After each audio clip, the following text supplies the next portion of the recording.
Dört kapı içinde içeri girdim.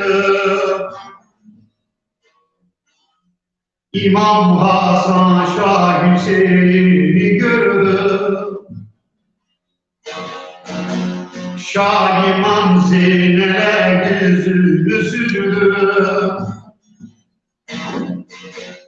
Esrarını Şah-ı Merdan'a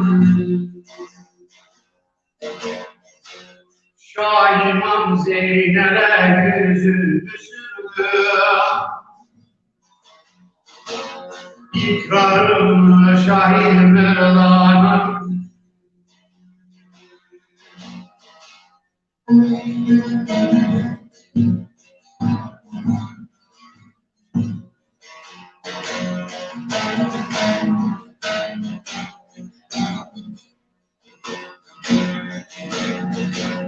Muhammed Bakır'dır Cafer lisanı, Kazım Ali Rıza Kur'an'ın adı. Sahibimiz aşıktır Mahmud'un aşığı, Didarı Şah-ı Merdan'a Didarımı Şah-ı Merdan'a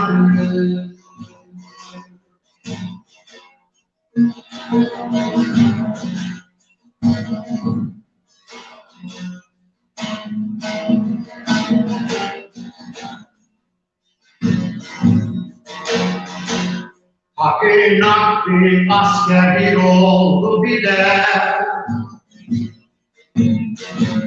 Muhammed'i sevdim özüyle. Küsüldü Zülfikar sürdü ödülü, Sırdaşım Şah-ı Merdan'a Sırdaşım Şah-ı Merdan'a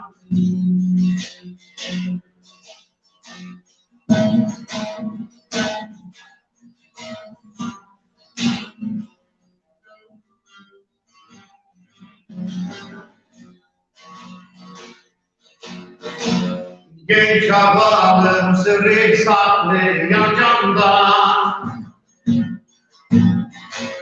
Hacet kabul olmaz hak divanından. Haydari karar Ali soyundan, İkrarını Şah-ı Merdan'a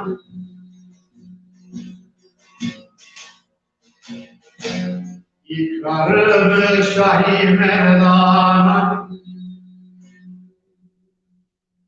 Zikri Zülfikar olanın gönlü Ali olur. Gönlü Ali olanın sırrı Muhammed olur. Sırrı Muhammed olanın aşkı Allah olur. Yahu, Ya Hak, Ya Muhammed, Ya Ali. Ve değerli canlar, değerli dostlar, değerli tekmanlar, değerli kadrosular. Bir canlı yayın programında bir kez daha bir aradayız. Bugünkü konumuz Alevilik, Alevi kültürü. Konuğumuz da Medizer köyümüzden bir derviş İsmail dedemiz. İsmail dedemiz hoş geldiniz. Hoş bulduk.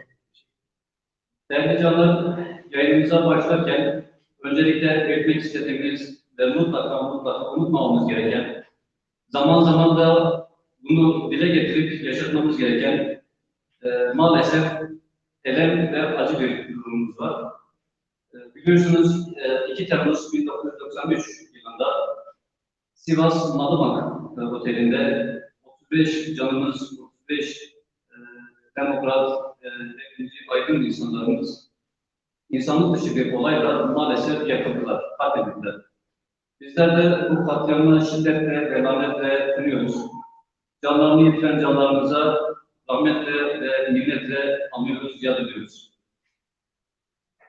Pir Sultan'ın söylemiş olduğu gibi, kadılar müftüler fetva verse, işte kement, işte boyun asarsa, işte hançer, işte boyun, işte başımız keserse, dönen dönsün, ben dönmezsem yolumdan desturuyla bu insanlık mücadelesinde canını veren, yaşamını yitiren bütün canlar bu yayınımız vasıtasıyla da bir kez daha kendilerini anıyoruz.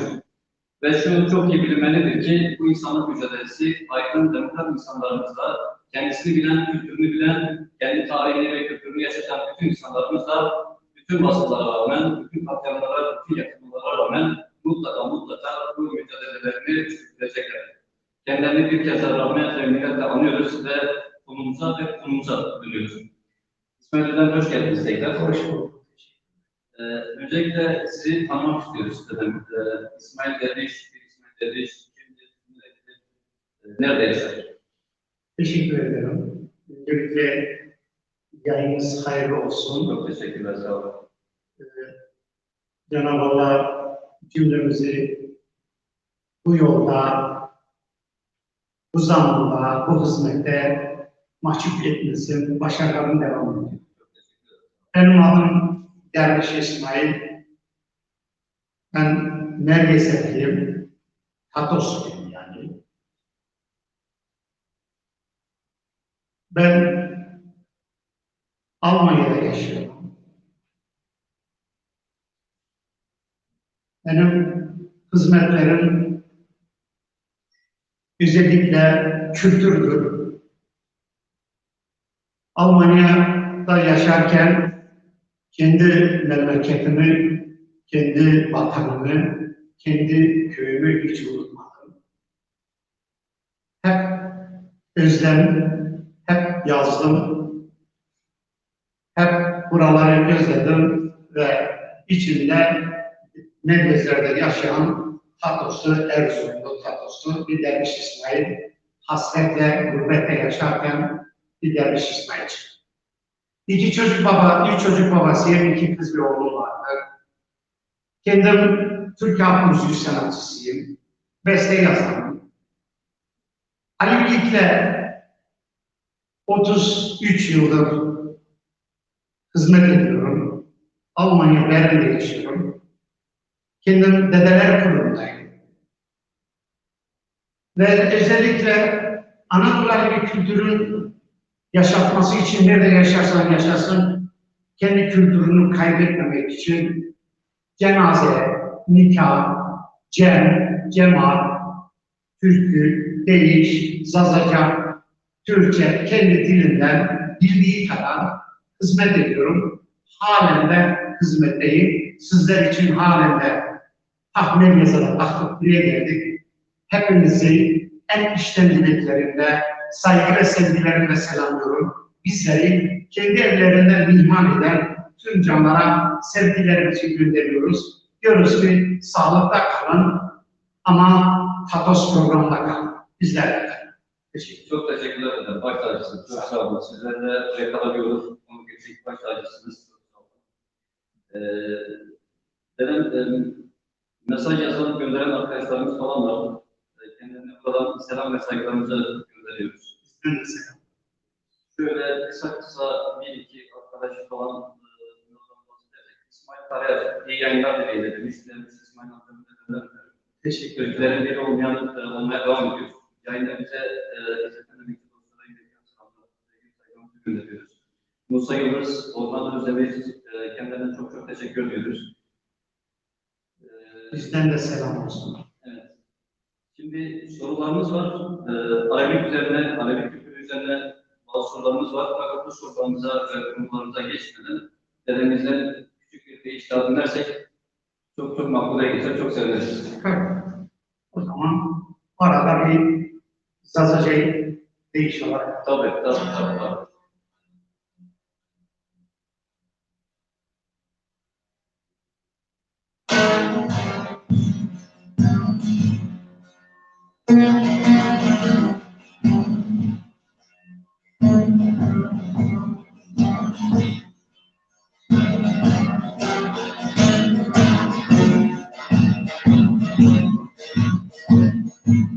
İşleri düzgün bağlar huzur-i gayb. Asfar-ı huzur-i kutayb. Mari vay bekiro düzgün bağayb. Cahidar mali bekızır Mari vay bekiro düzgün bağayb. Cahidar mali bekızır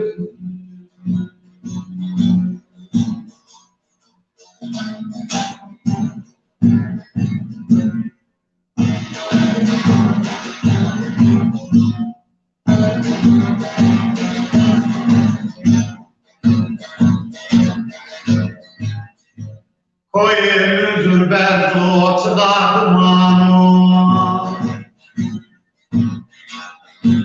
Şüphesiz kapı keşinden Düzgün bağ içine varmış Cahidar mali bekızır Şüphesiz kapı keşinden Cahidar mali bekızır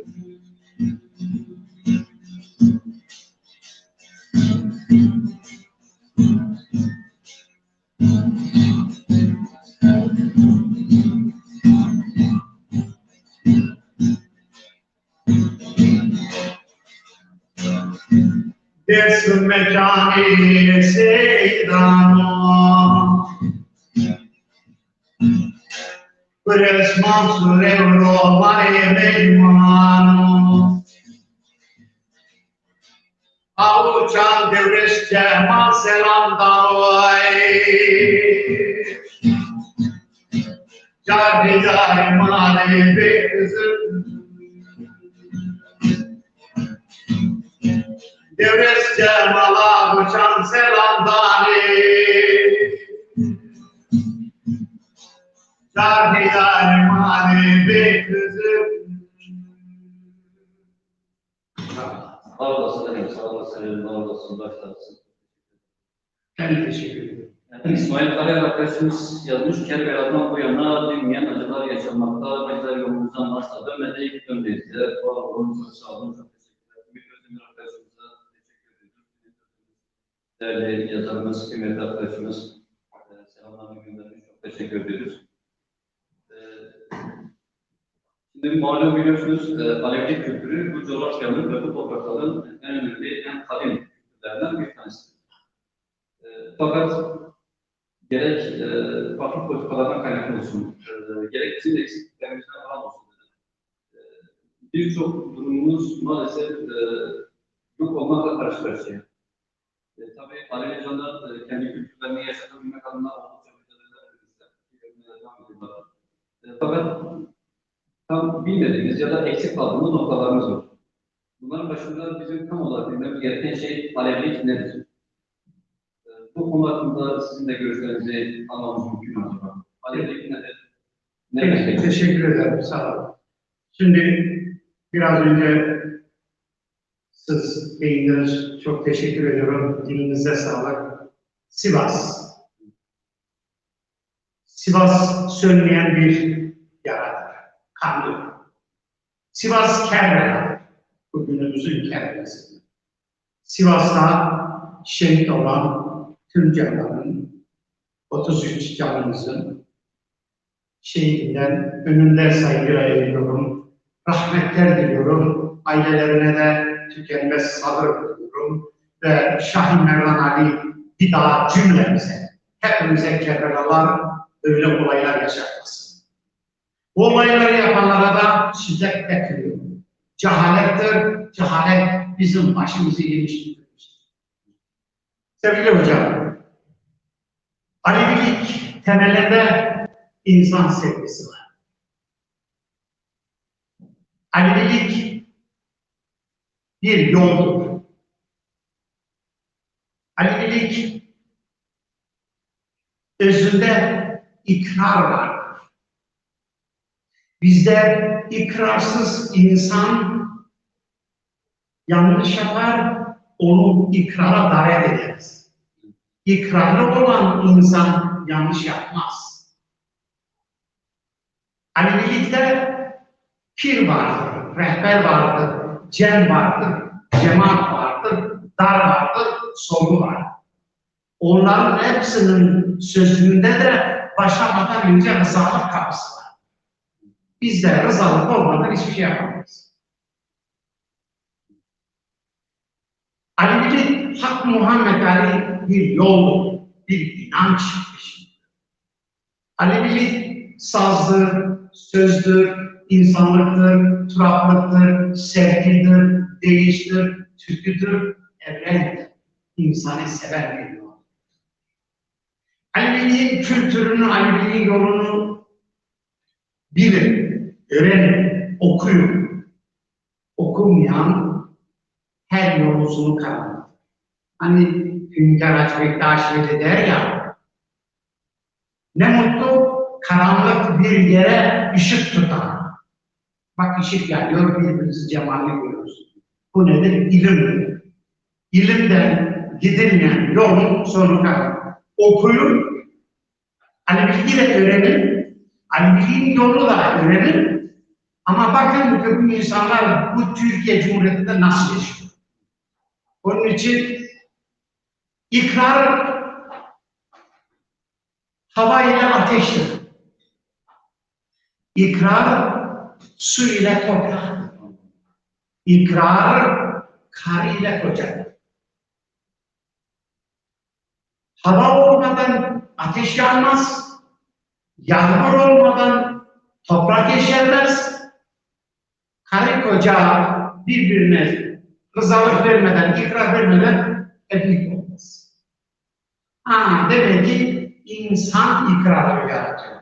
İnsan ikrarlı olursa eline, diline, beline, aşına, işine, eşine sahip çıkan kişi ikrar. O zaman kendi keyiflerinize göre Alevi kültüründe bunlar var. Onun için Alevi'yi anlıyoruz. Alevi kültüründe tek eş var. Ben keyfime göre işte vesaire gittim imam nikahı yaptım. Bizde o yok. Bizde ona düşkün sayılır. Evli ise, çoluk çocuk sahibiyse başkası haram. Alevi kültüründe cem vardır, cemaat vardır. 72 millet aynı gözüne bakar. İnsanları sevgiden, saygıdan onu hoşgörüyle karşılar. Hiç kimseyi ötekileştirmeyen güzel bir yol. Alevilik Hak Muhammed Ali 3 tanesinde 5'lere bağlı Ehl-i Beyt yolu. Alevilikte 12 imamlar vardır. Onlar da ne kadar yaşlı olursa olsun masum mutlaklar. Neden? Çünkü onlar Allah'ın rızasından hiçbir yanlış bir şey yapmamıştır. Onun için zalime, zulüme, yanlışa karşı çıktığı için hiçbiri Allah'ın emrine vermiyor. Hepsi zindan atıldı ve zehirlediler. Alevilik öyle bir yoldur ki kendi ikrarına, kendi milletine, kendi toplumuna, kendi kapı komşuna, kendi insanına zarar vermez. Dürüst bakar, doğru bakar. İşte Alevi'nin temel taşlarında oruç var, söz vardır.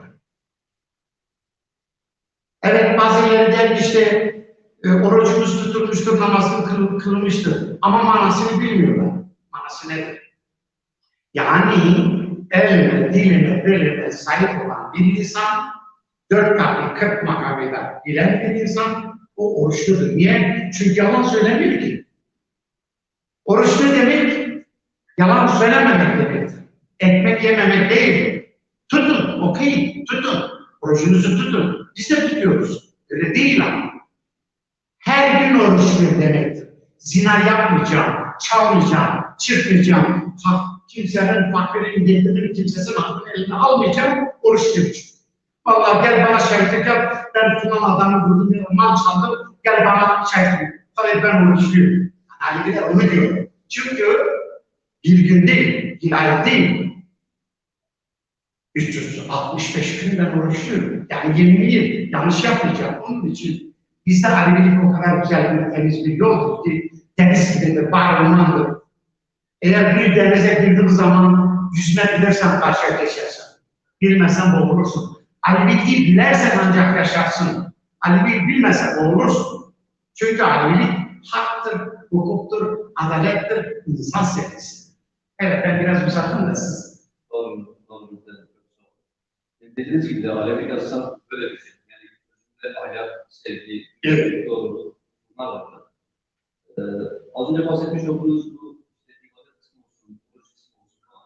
Bunlara da geleceğiz birazdan ama Evet. şöyle güzel bir tabir var. Diyor ki bunlar ibadetler aslında esasında yaşamsal bir fonksiyonu değil. Yani eğer biz yaşamımızı da oruç tutuyormuşuz gibi yapmasak, yaşamasak, örnek veriyorum, namazı, cemimizi falan yaşadığımız gibi yapmazsak, yaşarken bunları yaşamazsak, o zaman bunlar ritüel olmaktan kalır ibadet. Bunların gerçek anlamda ibadet kazanabilmesi için yaşamın da bu doğrultuda, ahlaki boyutta insanın kadına olması gerekiyor yani. Ki ibadet boyutu kazanabilsin yani. Sayın hocam, biz yani ötekileşme yok. Genelde konuşuyoruz. Biz Aleviler bugün Alevilik konuşuyoruz. Biz bugün niyetlendik eğer bir ibadete, bir cem'e, bir cemaate gittiği zaman önce evdeki kim varsa ondan uzak kal. Küs yok. Küs olursa gidemeyiz. Çünkü pir bizi dara kalıyor. Rıza'nın kapısı. Biz evet ibadet ederken cemal ederiz. Şu anda sizin sıfatına bakarız, hak Adem'dedir çünkü. Adem'in cemalına bakarız. Pirin Ehl-i Beyt'in onun vekili olarak orada oturuyorsa o mutlaka Ehl-i Kamil'dir. Kendini yetiştirmiş oraya oturuyor. Güzel şeyler topluma veriyor. Onun karşısından dara kalkar. Komşunun malını çaldım, hata yaptım. Pirim de ne yapıyor? Duvarını alır, o komşuyu da çağırır, onu memnun eder. Ondan sonra cennete girer. Yani Rıza'nın kapısı. Önce eşimize, evimize rızalık. Ondan sonra o gelir. Sonra evlilik yaparken ana babadan rızalık alır, iki genç birbirine rızalık alır, evlilik yapar. Sonra öldüğü zaman kapı komşu, kapı komşu, darbe, küskün, alacaklı, verecekli varsa rızalık alır. Öne gel, bile gel, rızalık alır. Öyle toprağa veririz. Alevilikte rızalık var. Alevilik'i okuyun, öğrenin. Alevilik güzel bir yoldur. Dedim ya, bari umandır, dersen gibi. Tertemizdir. Yüzme bilersen karşıya geçersin, bilmesen boğulursun. Alevilik çok güzel bir yol. Hak Muhammed Ali yolu. Evet. Eyvallah. Çok sağ olun. O zaman Hak Muhammed Ali yolunda bir değişimizi de alalım. Hamdülillah.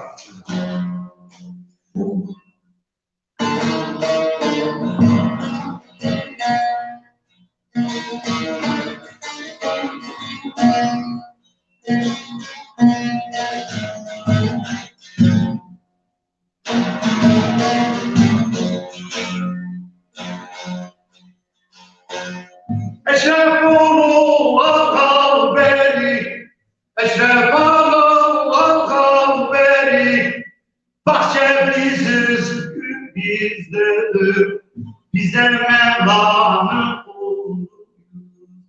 72'dir gezerim, bize Mevla'nın kulu.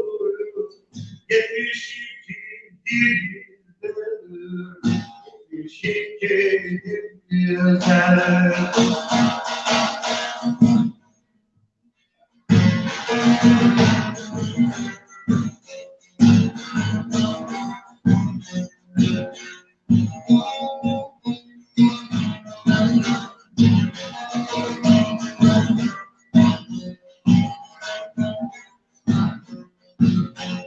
Kimi sapık, kimi hacı, kimi sapık, kimi hacı, cümlemiz hakka duacı, Resul-u Ekrem'in tacı, Abahırka sal bize. Resulü Ekrem'in tacı, Abahırka şal bize. Abahırka şal bize.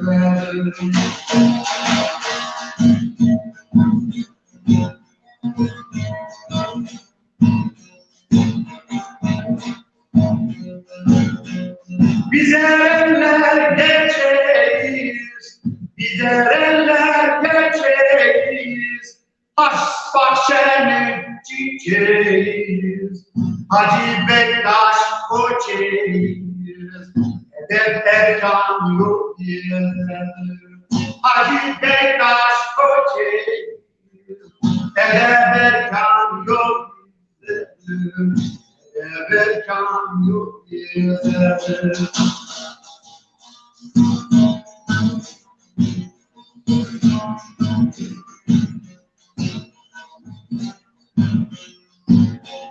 Kundur Hasan dede kundur Hasan dede kundur, manayı söyleyen bildir, Elif taka doğru yoldur. Çimarasan da birdedir, Elif haka doğru yoldur. Çimarasan da bizdedir, yol ararsan yol bizdedir. Eyvallah. Mesajlar geliyor. Evet, siz mesajlar okuyun. Değerli arkadaşlar, sanırım bir sesle ilgili problem varmış. Şu anda giderilmiş olması lazım. Mesaj gönderen bütün arkadaşların mesajlarını tek tek okuyabilme şansımız olmuyor. Fakat mesajlar yayında, canlı yayında görünüyor. O yüzden mesajları okuyamadığımız arkadaşlarımız var mutlaka. Sunumuzu arkasında bize ulaşmasınlar. Zaten Muhammed Hazır da göndermiş. Orhan Özdemir demiştik. Aslan Demir Başkanı'na da çok teşekkürler. Sayınız arkadaşımıza göndermişti. Ahmet Demir arkadaşımıza göndermişti. Çok teşekkür ederiz arkadaşlar. Tek tek mesajlarını okuyabilmemiz şansımız olmuyor. Kusurumuza bakmayın. Fakat dediğimiz gibi mesajlarınız canlı yayın ekranında görünüyor. Ekrana geliyor. Programdan sonra tekrar izleyebiliriz. Evet. Bize yazmış. Selam, iyi yayınlar dilerim. Hasan Özdemir. Eyvallah. Başlayalım. Hepinize selamlar. Çok teşekkür ederim. Şu an geçen haftada evet, devletlerine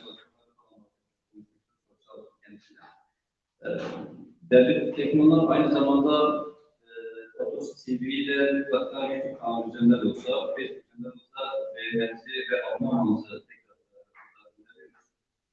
bizler teknolojinin sesi olmaya çalışıyoruz. Her açıdan elimizden geldiğince.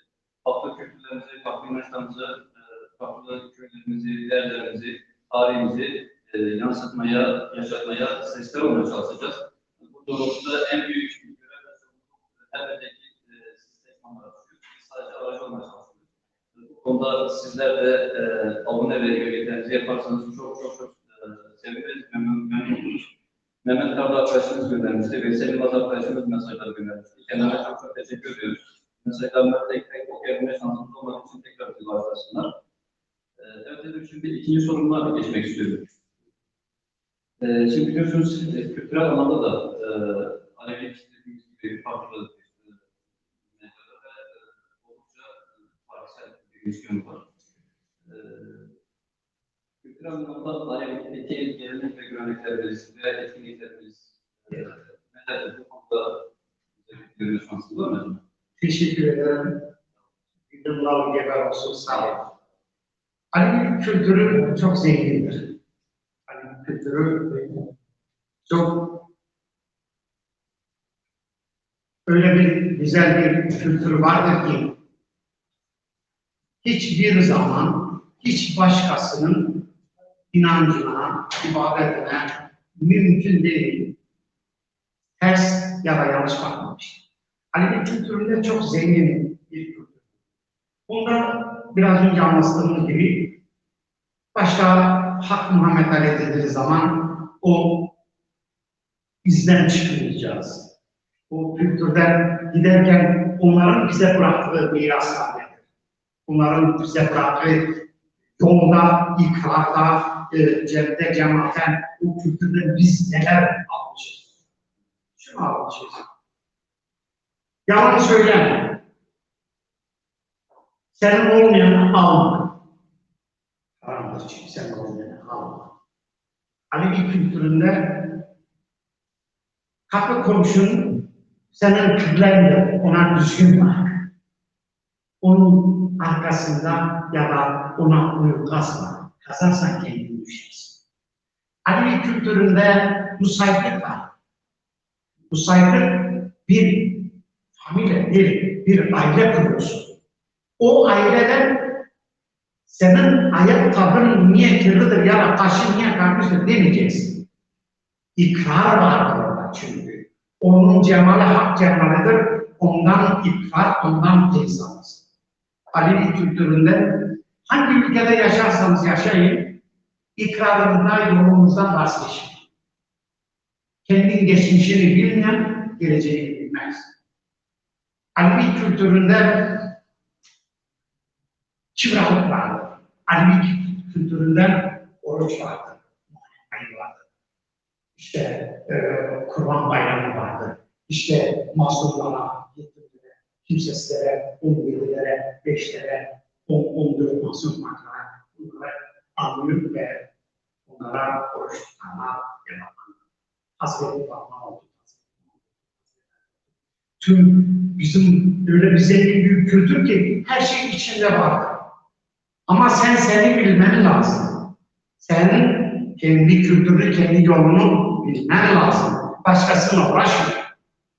Onun için Alevi kültüründe kendini bilmektir. Hünkâr Yunus'a der, sen ne bildin? Ya pirim diyor. Ben hedemi bilirim. Bir insan ne hedefini bilirse başkasını incitmez. Başkasını zorlamaz, başkasını kötülemez. Onun için Alevi kültüründen cem vardır, cemaat vardır, bağ vardır, saygı vardır, sevgi vardır, insanlık vardır, ikrar vardır, pil vardır, rehber vardır, mürşit vardır, sema vardır, saz vardır, değiş vardır. Var da vardır, çok zengin. Onun için onu öğrenmek, ona baş koymak, inanın ki Hazreti Peygamber'in, Hazreti Ali'nin oraya çıkartıyoruz. Beklerim, hazır buraya kadar gelmişken, bizde bir kişi var. 12 imamlar var ve 12 imam orucu var. Evet. Bu konuda da biraz biliyorsunuz. Evet. Şimdi Kur'an'da yazıyor. Kur'an'da yazıyor. 3 yerde, 3 ayette yazıyor. Muharrem ayı. Muharrem ayı yasdır. Yas Muharrem. Yas Muharrem'de bilmeyen gençlere, bilmeyen dostlara söylüyor. Aleviler Yas Muharrem'de düğün salonu olursa kapatıyor. Zengin fakiri duyuruyor. Zengin sofradan kaçırıyor. Alkol, et, bol su, yani aşırı zenginlikten kaçırıyor çünkü yastayım. Yas-ı Muharrem 12 imamlar için eğlence, bir gün zengin sofra, alkol, yalan, yanlıştan arınır ve hatta büyüklerimiz yatakta yatın, yerde yatır. Çünkü diyor Kerbela'da Ehl-i Beyt'in çocukları yerde şehit olarak yerde yatır. Onun için Alevilikte Muharrem ayı çok önemli. Alevilerde Muharrem ayı Ehl-i Beyt'in yani beşlerin soyudur. Hazreti Ali, Hazreti Hasan, İmam Hüseyin, İmam Hüseyin oğlu Zeynel abi. Zeynel abinin oğlu İmam Bakır. İmam Bakır'ın oğlu Cafer Sadık. Cafer Sadık'ın oğlu Musa Ekası. Musa Ekası'nın oğlu Zeynel. Böyle geliyor. Aliullah, Aliullah. Nedir? Hepsi birbirinin çocuğudur. Onlar Ehl-i Beyt'in evlatları. Onlar hepsi zalimlerin ve Ebu Sufyanların, Yezidlerin elinde şehit olmuş. Biz de onların için Muharrem ayında Yasin Maddin tutarız, sakal tıraşı olmayız, eğlenceye gitmeyiz, affedersin desek güldüre eğlence yapmayız, yas tutarız. 12 gün boyunca İmam Hüseyin'in Kerbela'da evlatları için başını veren, bu yol için dile bile başını veren, en zalime Yezid'e başını eğmeyeceğim, bu yol için başını verir, bile bile başını verdiği için bu yolun piri İmam Hüseyin. Onun için İmam Hüseyin'le birlikteyiz. Teşekkürler.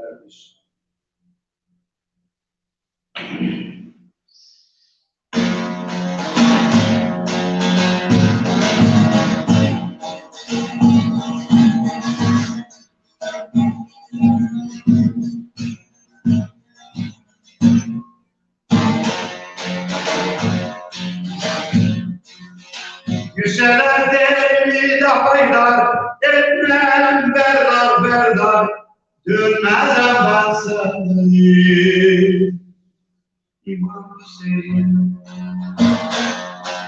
dönmezem ben sana, İmam Hüseyin.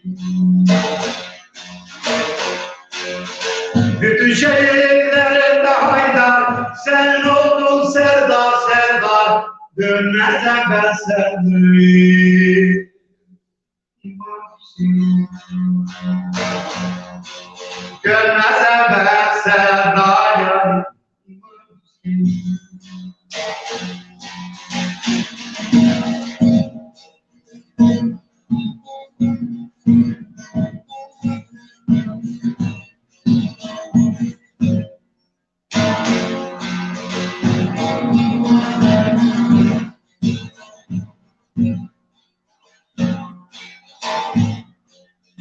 Güneş elde almış bütün işi, sana büyük kâfir yoktur işi. Sana büyük Kabe'da yani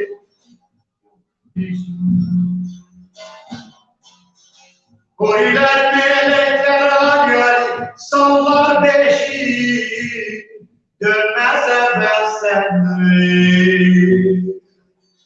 İmam Hüseyin, dönmezem ben seni. İmam Hüseyin.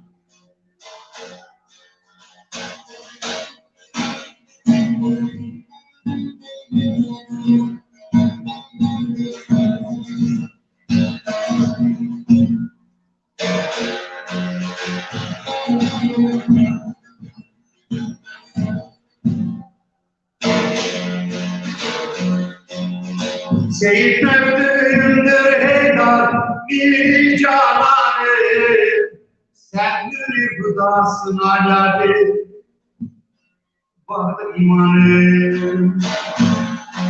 Sen nuri gıdasın piro, vardır imanı.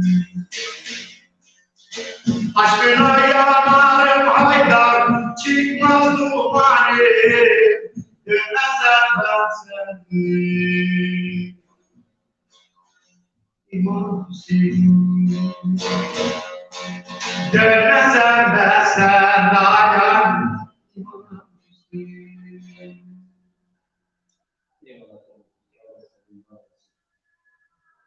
Arkadaşlar, sanırım sesle ilgili küçük bir sorun varmışlardı ama bir de yayında olan arkadaşlar, misafir olan arkadaşlar unutmasınlar. Telefondan da mesajları kontrol etmek için bakıyoruz böyle.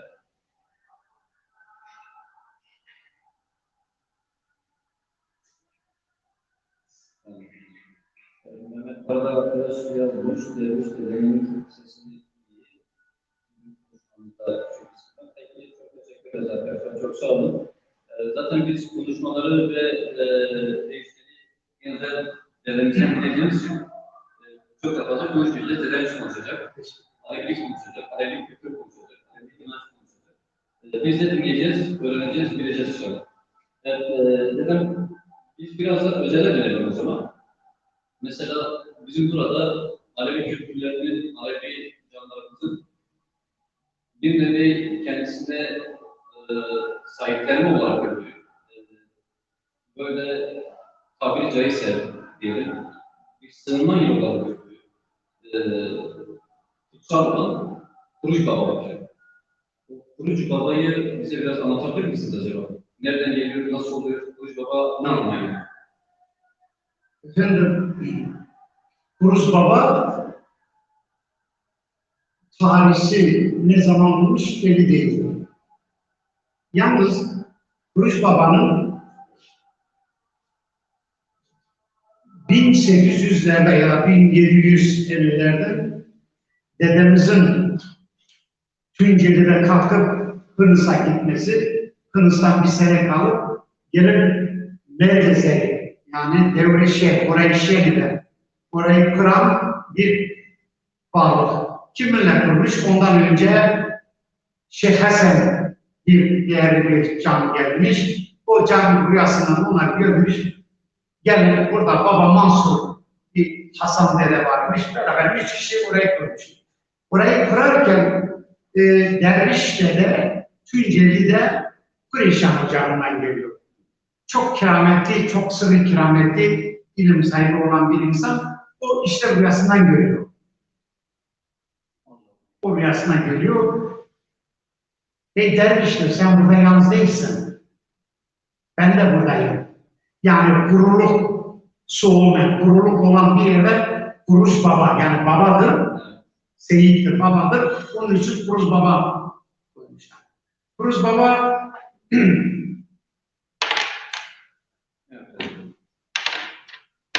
o günden bugüne kadar bir türbe olarak Ali'ler Kuruç Baba'yı ziyaret ederler. Niyet tutan, çocuğu olmayan, vaat ederler, benim eğer bir oğlum olsa bu Dağbekir'de 5-6 köy var, bu 5-6 köy hemen hemen o yaşlarımızın herkesin küresi Kuruç Baba. Neden? Çünkü çok sır, çok keramet, murat isteyen muradını alır. Onun kız kardeşi de Kuruca köyünde vardı. Karşı karşıya. İkisi de en yüksek tepeler. Onlar Ehli Beyt adına eğer savaşmışlarsa en son duran en yüksek yerdir. Orada şehit olmuşlar. Tabii bu davet edilen yaşayan tüm canlar Kuruç Baba'dan bu sırrı keramet görürken ben de görüyorum.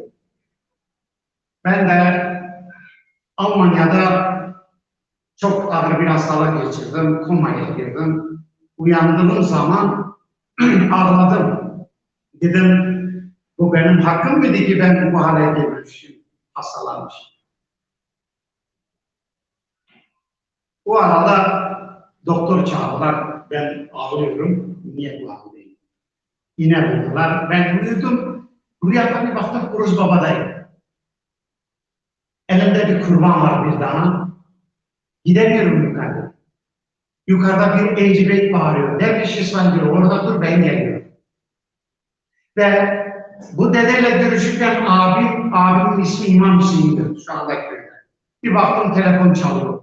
Telefonu açtım, uyandım. Ben de türbenin başındayım. Taş yapıştırdım, hemen taş elimden aldı, sen iyileşirsin. Yani doktorun doktoru. Biz Aleviler Ehli Beyt'e inandığımız için, taptığımız için oradan da karşılığını alıyoruz. Kurbanımızı yaparız, lokmamızı yaparız. Yarın da 4-5 kurbanla yine Kuruç Baba'nın başındayım. Ben oturdum, sağ oldum, doktor geldi şaşırdı. Benim tapucu etmem hiçbir şey yok. Ve ben de Kuruç Baba'ya yazdım bakalım.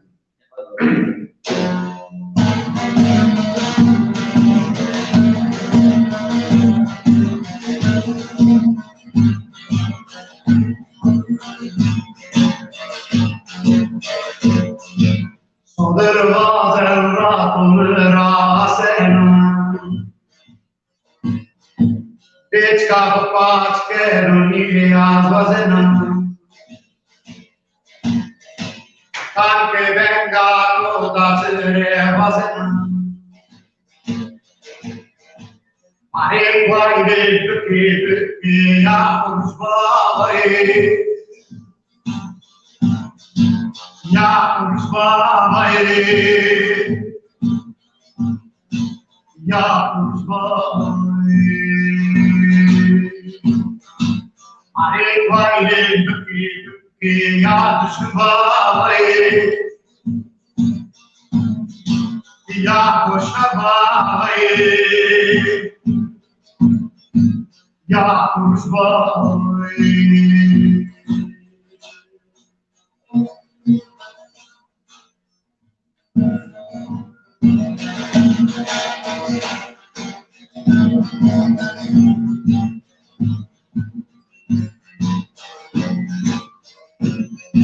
Sevime berat o Kur'an-ı Kerim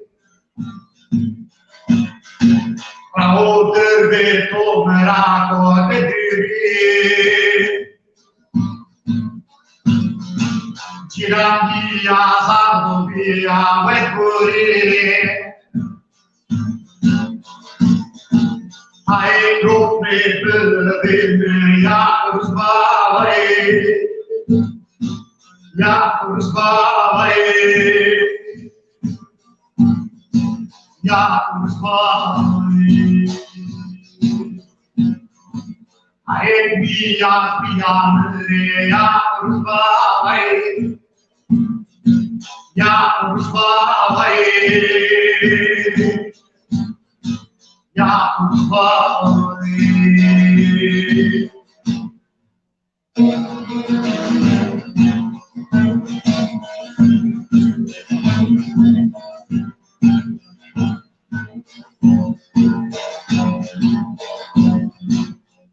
İsmail beto hai lakio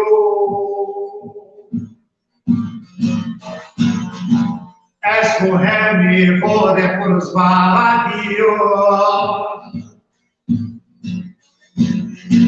Dottore dottoro ave puyo Mare dottore che ya por sbaladio Ya Rüzbâi Ya Rüzbâi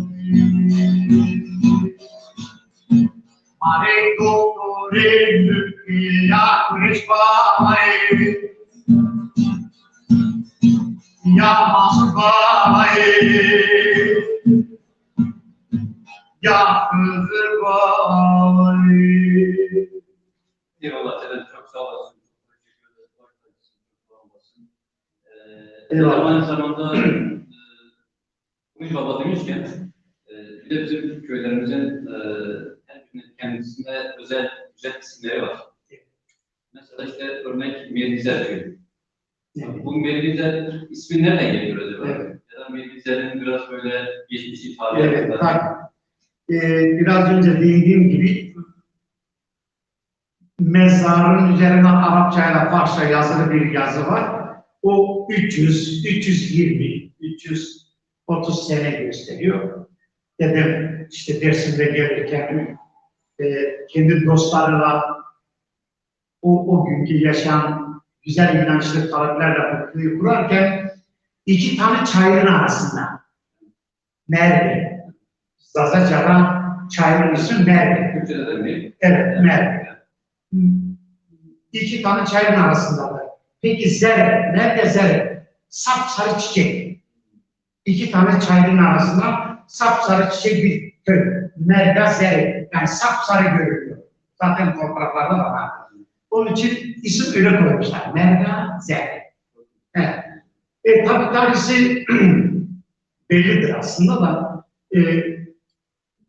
Şeyh Hasan ondan önce 1-2 sefer gelmiş. Hani yaylaya çıkıyorlar yani. Evet. Oradan kalkıyor Dersim'den buraya geliyor. Kışın tekrar Dersim'e geliyor. Onun için o talibe rast gelmiş. Onlar beraber bu köyü kurmuşlar. Onların önünde de saygıyla eğiliyorum. Ayaklarını öpüyorum. İyi ki onlar gelmişler. İyi ki ben de bu köyden olmuşum. İyi ki ben Mergizer'dim. Ama benim bir ricam var. Eski isimlerimizi yine kullanalım. Çünkü ben Çatkalalı değilim, Mergizer'liyim. Ama Çatkala koymuşlar. Öbür tarafta Kırançoğlu var.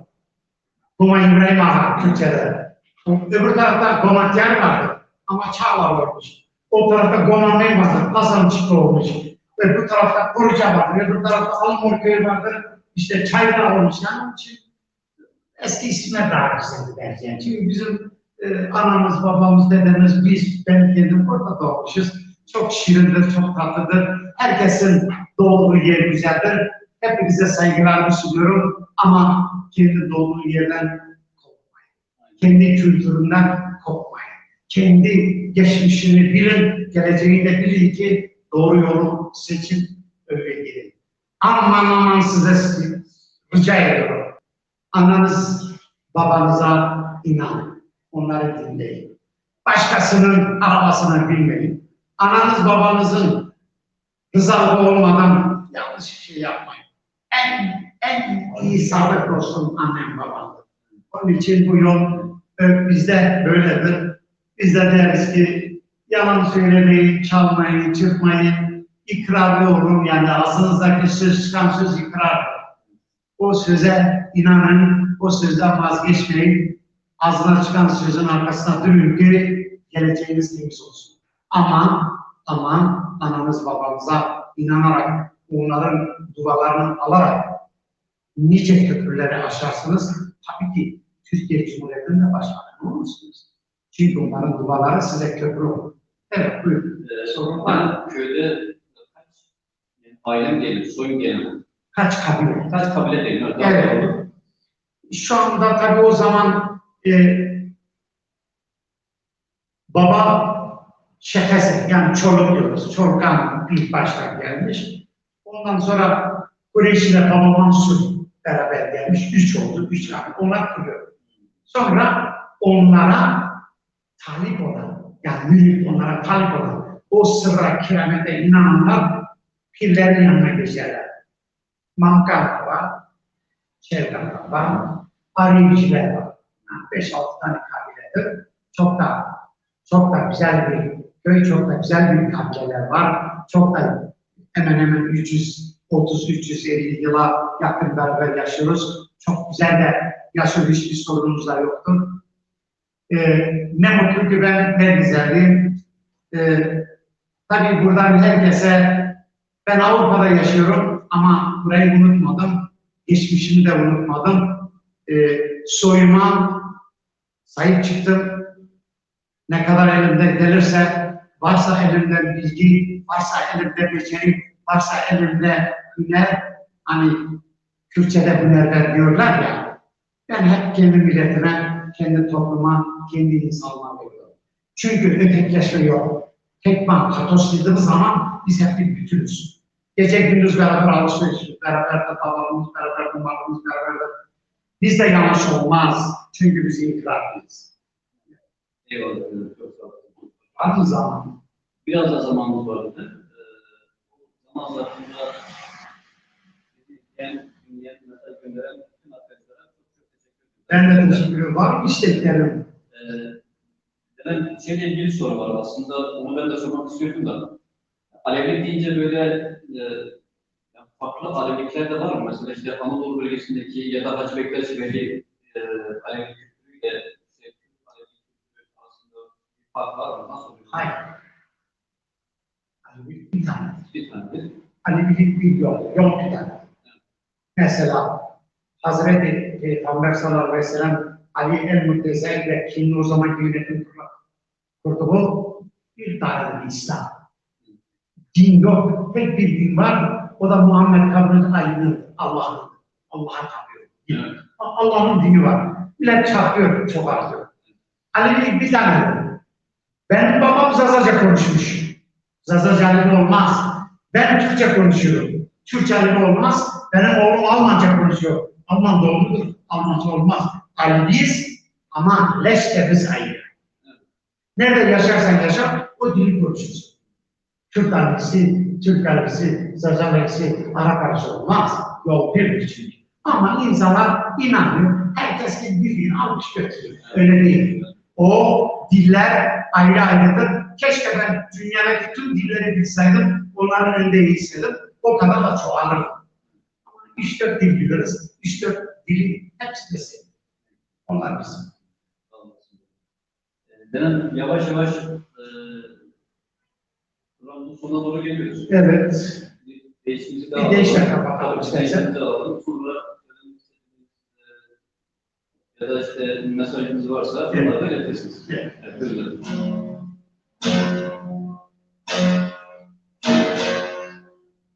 Medet ey Allah'ım medet, gedeflere derman eyle. Yetiş Allah'a Muhammed, gedeflere derman eyle. Allah Allah Allah Allah, gedeflere derman eyle. Allah Allah Allah Allah, gedeflere derman eyle.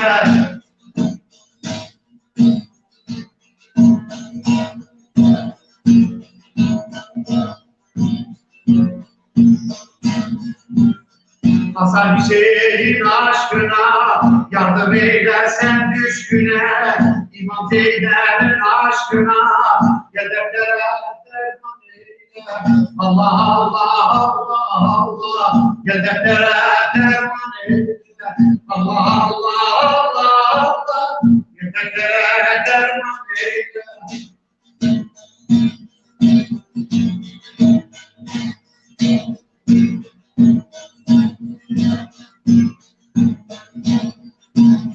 İmam Bakır'ın katına, Cafer'in bizzatına, Musa Rıza hürmetine, hedeflere derman eyle.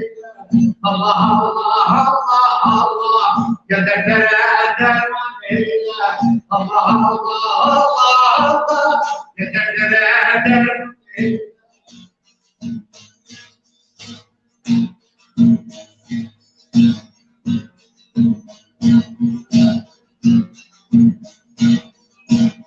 Hakkı nakir ve nakir, İmam Hasan Kurtaskeri, yargılandı katiri, hedeflere Allah Allah Allah Allah, hedeflere Allah Allah Allah Allah, hedeflere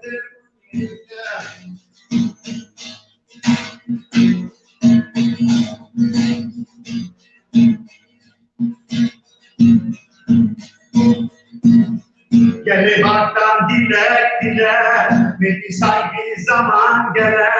Dedem oğlu secdeye gelir, hedeflere derman eyle. Allah Allah Allah Allah, hedeflere derman eyle. Allah Allah Allah Allah, hedeflere derman eyle.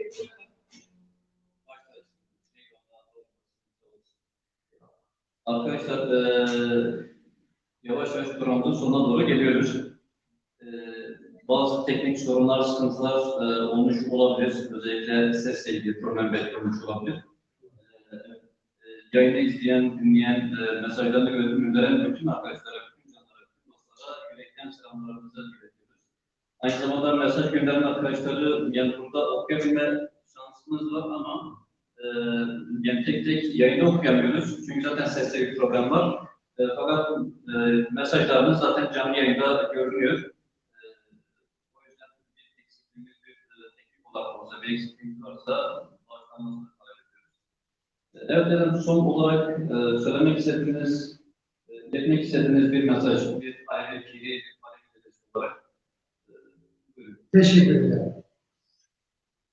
Biz de hepinize, bizi evlerinden mihman eden tüm canlara, 7'den 70'e herkese saygı ve sevgilerimizi gönderiyoruz. Bize mesaj yazıp yazmayanlara da Allah razı olsun. Akşamlarınız hayır olsun. Hayırlar.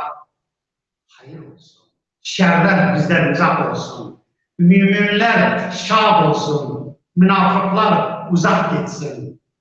Dertlerinize derman olsun. Hastalarınıza şifa olsun. Lokmalarınız, dualarınız kabul olsun. Bugün güzel bir gündür. Hepinizi saygıyla seviyorum. Niyaz ediyorum. Nuri-Lübi, Gülbengi Muhammed Ali, günümüz dünya acilinde aşırı gerçekler erenlerden. Hepinizi saygı ve sevgiyle selamlıyorum. İyi akşamlar diyorum. Ve Patos'tan kalın, Patos TV'den kalın, bizden kalın. Biz sizleri seviyoruz. Seva Hekro Smavvesko. Hepinize iyi akşamlar. Sevbaş. Eyvallah. Dedem çok teşekkür ediyoruz. Ben Çok sağ olun, çok var olun. Özellikle misafirimiz oldunuz. Baş harcısınız. Bizi şereflendirdiniz. Özellikle yani belki bu yayını biraz daha uzatmak isterdik fakat hem yayınımız biraz daha kısıtlı hem de teknik şartlarımız, kurumlarımız falan da var. Önümüzdeki süreçlerde yine tekrar yayınlar yapmak istiyoruz. İnşallah. Özellikle bizim bilmemiz gereken ve sahiplenmemiz gereken önemli bir sosyal bir alandır. O yüzden bunu mutlaka bir kez daha bir araya getirmek, bir arada olmak istiyoruz. İlk programımızı tekrarlamak istiyoruz. Değerli canlar, değerli dostlar, hepinize çok teşekkür ediyoruz. Yavaş yavaş yayınımızın sonuna geliyoruz. Varsa bir eksikliğimiz, varsa bir kusurumuz, affola, bağışlana. Hak Muhammed Ali 12 İmam Ehli Beyt yolunda Pir Sultan Abdal Hacı Bektaş Veli Hacı Mansur Şeyh Bedrettin ve Seyyid Rıza'nın yaşam felsefesiyle insanca ve insana yakışır bir şekilde Nazım'ın dediği gibi teslim olmadan, boyun eğmeden, el etek görmeden, onurluca, insanca ve insana yakışır bir şekilde yaşayabilmek umuduyla sağlıcakla, esenle ve selametle kalın. İyi akşamlar.